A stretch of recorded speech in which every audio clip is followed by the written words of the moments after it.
Welcome back students हम लोग पिछले लेक्चर में जो बात करेंगे तो लेसन 3 की स्टार्ट किए थे।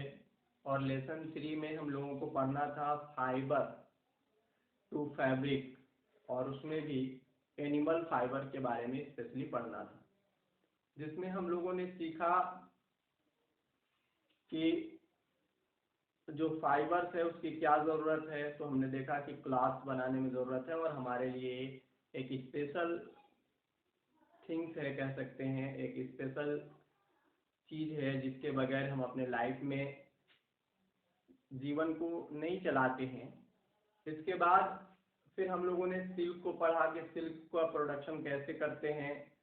तो आपने देखा कि सिल्क में सिल्क मॉथ जो होते हैं, कोकून बनता है, फिर उससे सिल्क का प्रोडक्शन होता है।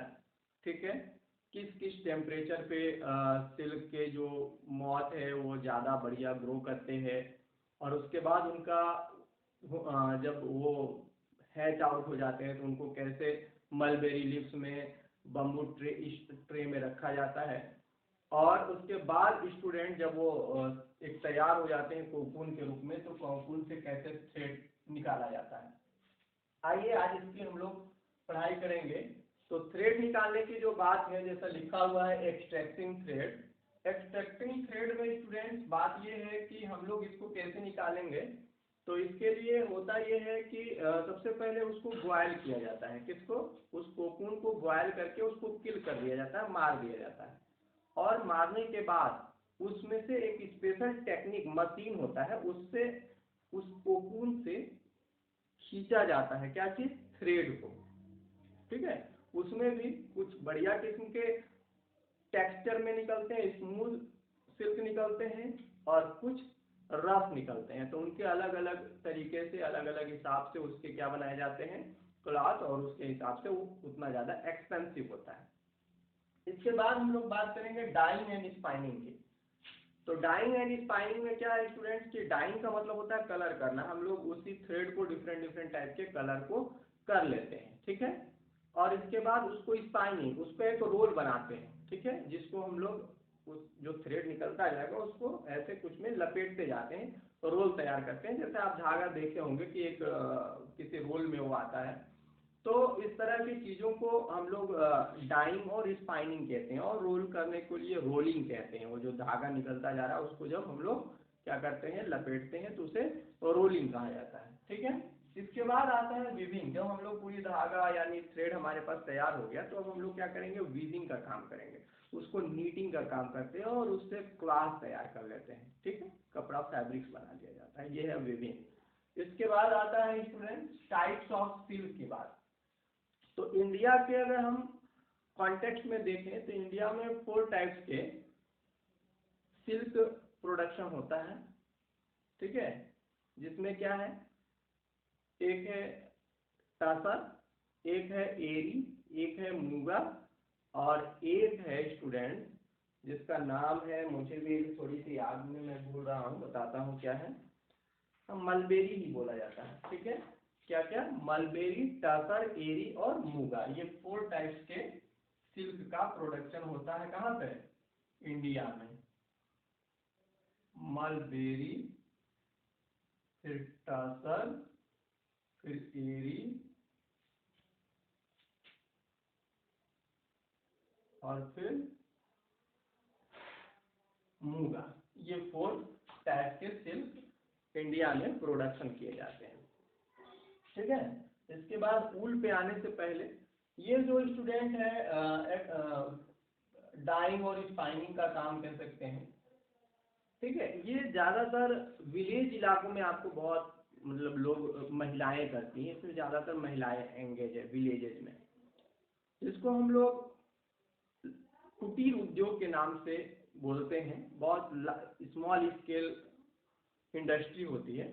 अगर इसको आपको अपने इलाके में देखना है तो हमारे इलाके में एक जगह है जिसका नाम है बनवासी सेवा आश्रम। ये एक आश्रम, आप नाम सुने होंगे, दुद्धि से और आगे मेवरपुर साइड जाते समय बीच में एक आश्रम पड़ता है। वहाँ पे बनवासी सेवा एक आश्रम है। वहाँ पे हमारे पास एक किस्म के इसमें से जो सिल्क है, मलबेरी इसका प्रोडक्शन भी करी जाती है और उसके कोकून्स को भेजा जाता है कहाँ पर, यहाँ निकालने का थ्रेड का मशीन नहीं है, इसलिए उस कोकून को भेज दिया जाता है बनारस में, वहीं पे बॉयल होता है और सिल्क एक्सट्रैक्ट होता है।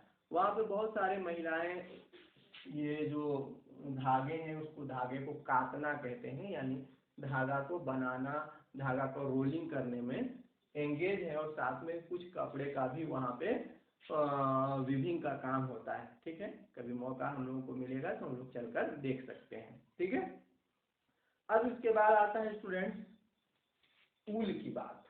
ठीक है ना, तो ऊल क्या है, तो आप सब तो बहुत अच्छे से मुझे लगता है परिचित होंगे ऊल से। ऊल जो होता है स्टूडेंट वो ये है कि ऊल एक वार्म फाइबर कह सकते हैं, इसलिए हम लोग इससे बनी हुई जो क्लॉथ्स होती है उसको विंटर सीजन में पहनते हैं ताकि हमारी बॉडी को वार्म रखा जाए।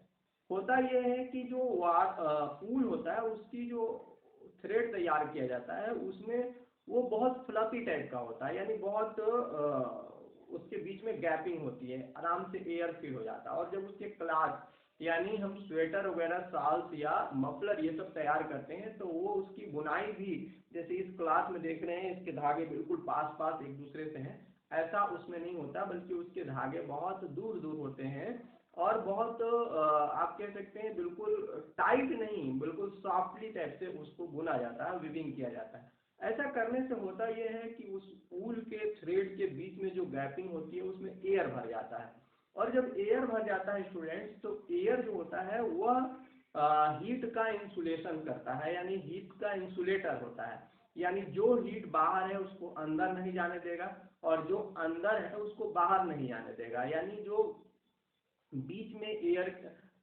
जो ऊल के थ्रेड में फिल हो चुके हैं वो एक बैरियर का काम करते हैं, अंदर की हीट बाहर नहीं जा सकती, बाहर का हीट अंदर नहीं आ सकता, तो बाहर में ठंडापन है तो हमारे बॉडी के अंदर नहीं आ पाती और हमारे बॉडी में जो गर्माहट बनी रहती है वो अंदर ही बना रहता है, जिसकी वजह से ऐसे क्लॉथ्स को पहनने से हमको वार्म फील होता है। ठीक है, अब इसके बाद आता है स्टूडेंट्स की जब आप ऊल के बारे में जान जाते हैं तो इसके बाद आता है सोर्सेज ऑफ ऊल।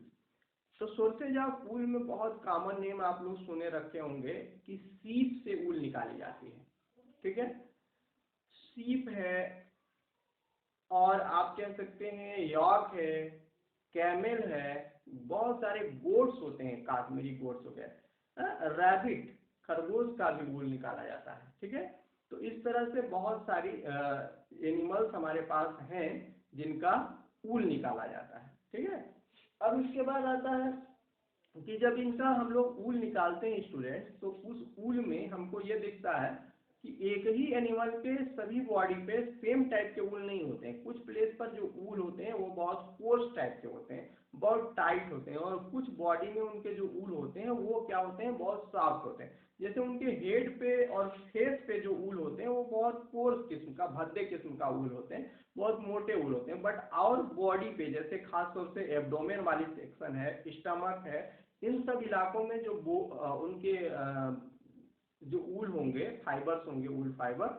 वो बहुत सॉफ्ट होते हैं। तो जो सॉफ्ट होते हैं वो वाला ऊल ज़्यादा एक्सपेंसिव होता है और जो कोर्स टाइप के होते हैं वो थोड़ा कम एक्सपेंसिव होता है, इसलिए उसकी बनी हुई जो क्लॉथ्स होंगे वो आपको सस्ते मिलेंगे और इन ऊन का बना हुआ जो क्लॉथ्स होगा वो काफ़ी महंगा मिलता है।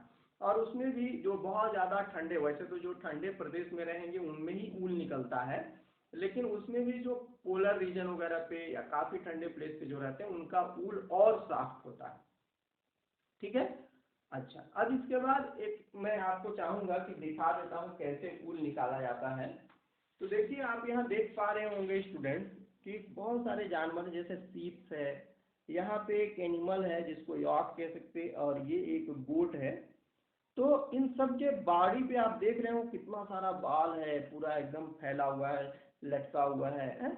इन्हीं बाल्स को मशीन से काटा जाता है। बात समझ में आ रही है? और फिर उसका बहुत सारा प्रोसेस है, हम लोग आगे पढ़ेंगे कि कैसे कैसे ऊल से थ्रेड बना लिया जाता है। फिलहाल हम ये जानना चाह रहे थे कि वो जानवर को जरा देखें कि कितना सारा उनके बॉडी पे ऊल हो जाता है। तो देख पा रहे होंगे कितना सारा एक एक जानवर के बॉडी पे ऊल आ जाता है ना। अब इसके बाद और भी बहुत सारे एनिमल्स हैं, यॉक है, लामा, अल्पाका, ये सब एक प्रकार के जो है वो गोट्स के ग्रुप भी हैं। ये सब क्या करते हैं, प्रोवाइड करते हैं हम लोगों को वूल। इसके बाद इसमें एक सिलेक्टिव ब्रीडिंग की बात लिखी गई है। देखिए टॉपिक में सबसे लास्ट वाला जो लिखा गया है वो सिलेक्टिव ब्रीडिंग। सिलेक्टिव ब्रीडिंग ये होता है स्टूडेंट्स कि जब हम स्पेशल टाइप्स के सीप का चुनाव करते हैं और उसके प्रोड्यूस करने के लिए ऑफ स्प्रिंग को, मतलब स्पेशल टाइप्स के हम लोग क्या कर लें, सीप को ले लें, इसलिए ले लें कि उसको क्या करें, स्पेशल टाइप के सीप को ले लिया जाए इसलिए कि वो ऑफ स्प्रिंग अपना प्रोड्यूस करें उस टाइप के जो हम लोग सेलेक्ट किए। ठीक है, तो और काहे के लिए था, तो उनके जो ऊल होते हैं वो काफी सॉफ्ट होते हैं, अच्छे क्वालिटी के ऊल होते हैं। तो ऐसे कंडीशन के लिए जब हम लोग कोई सीप को चूज करते हैं अब उसके ऑफ स्प्रिंग को प्रोड्यूस यानी अपने बच्चे को जन्म देने के लिए, तो ऐसे सिलेक्शन को सिलेक्टिव ब्रीडिंग कहते हैं। हम बहुत सारे एनिमल्स में सिलेक्टिव ब्रीडिंग करते हैं, ऐसा नहीं है कि सीप में ही कहते हैं, बट चूंकि यहाँ हम लोग को बात करना है ऊल से रिलेटेड इसलिए हम लोगों ने सीप का एग्जाम्पल लिया। हम लोग काऊ वगैरह में भी सिलेक्टिव ब्रीडिंग कराते हैं। ठीक है ना, आप देखते होंगे अलग अलग किस्म के नस्ल का होते हैं, कोई अच्छी गाय होती हैं, कोई बहुत देसी गाय होती हैं, कोई जर्सी गाय होती हैं, कोई साहिवाल है। तो इस तरह से ये सब अलग अलग टाइप के सिलेक्टिव ब्रीडिंग, तो हम स्पेशल जो अच्छे किस्म के होते हैं उनको सेलेक्ट करके उनके बच्चे का जन्म देने का जो प्रोसेस है वो करवाते हैं, तो इसको कहा जाता है सिलेक्टिव ब्रीडिंग। ठीक है, तो आप लोग समझ गए होंगे कि सिलेक्टिव ब्रीडिंग क्या है। स्पेशल टाइप के जो अच्छे किस्म के सीप हैं उनको चूज किया जाता है, काहे के लिए, ऑफ स्प्रिंग यानी अपने बच्चे को जन्म देने के लिए। ठीक है, क्यों, क्योंकि जब उनके बच्चे जन्म देंगे तो वो उसी किस्म के होंगे जैसे उनके पेरेंट्स हैं, तो इसको हम क्या कहते हैं, सिलेक्टिव ब्रीडिंग कहते हैं। ठीक है, इसके बाद हम लोगों का जो अगला टॉपिक है वो मेकिंग ऑफ ऊल। कल हम लोग ये देखेंगे कि ऊल बनाते कैसे हैं। जब हम लोग उसको जान गए कि ये जानवर पे ऊल होते हैं, तो हम लोग कल ये सीखेंगे कि कैसे उसकी कटिंग करी जाती है, कटिंग करने के बाद क्या किया जाता है, उसके बाद क्या किया जाता है, उसके बाद ये प्रोसेस फिर कैसे हम लोग क्लास तैयार कर लेते हैं ना। ठीक है, तो नेक्स्ट एपिसोड में, नेक्स्ट लेक्चर में हम लोग यही चीज पढ़ेंगे कि ऊल को बनाते कैसे हैं। ठीक है स्टूडेंट्स, तो उम्मीद है कि आज का जो लेक्चर है उसमें जो बातें आपको बताई गई है वो बहुत अच्छे से आप लोगों को समझ आया होगा। Okay, thanks.